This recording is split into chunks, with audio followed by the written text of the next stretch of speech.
Yeah. Johann Gutenberg was a German inventor. Yes. Mhm. One of the greatest events in history was his invention of the movable metal type, which, together with a printing press that he later built, made it possible for the first time to manufacture books in quantity. Yes. Previously, scribes had to write books by hand, one at a time. These were so expensive that few people could buy them. Now, Gutenberg did away with the age-old bookmaking methods by casting each letter of the alphabet on a separate piece of metal. This was type, yeah.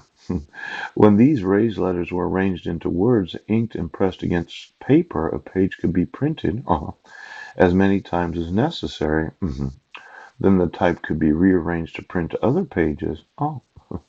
Now, Gutenberg, this famous Bible, yes. An ambitious project of printing the Bible was published in 1456 by Fust and his new partner Peter Schoeffer. But Gutenberg was the genius. Oh, he was a genius who designed it and invented the techniques of its manufacture. It is known as the Gutenberg Bible and was printed in Latin by six presses working at once. Now, Gutenberg had designed its letters to look exactly like manuscript writing. Probably no more than 200 copies were printed. The copies that survive today are immensely valuable. Oh, is that right? Yes. You know, this genius that you think that you could purchase right now. You know, I kind of like the idea of printing Bibles, and I'm probably going to read the Bible here in a few minutes. Right.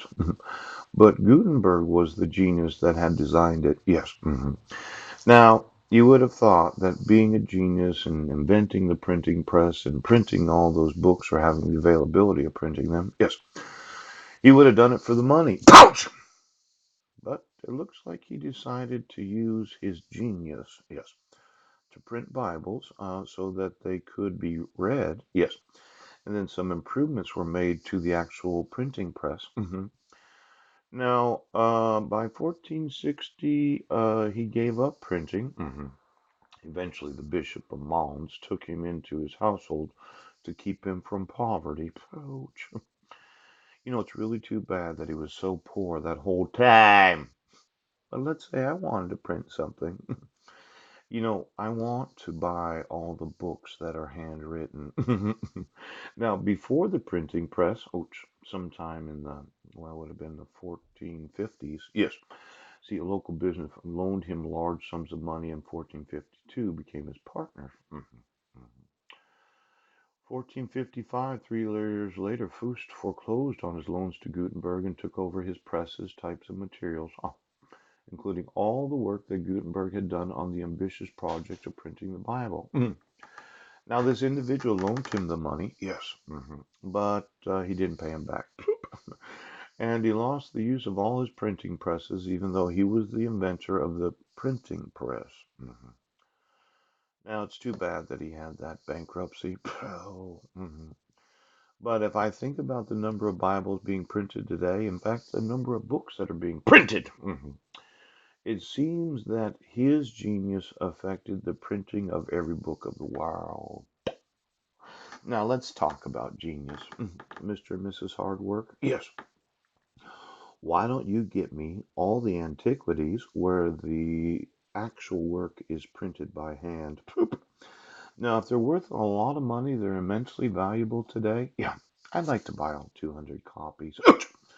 Now, there must be some sort of system that keeps a record of all the most valuable handwritten manuscripts, some of them in scroll form. Yes, there is. And for all the wealthy individuals that thought, well, I have to be on a presidential candidate,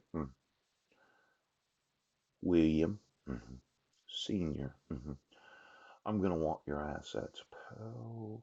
Now, I have documented numerous lawsuits.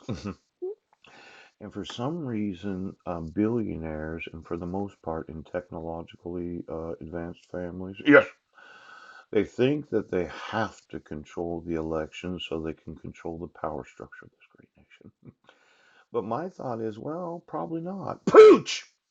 So I'm going to want to know all the technology that is sewn into every presidential candidate. Yes, then I want it removed. And I don't want any private corporation right now having anything to say, book her. Because the truth of the matter is, you fucked up way.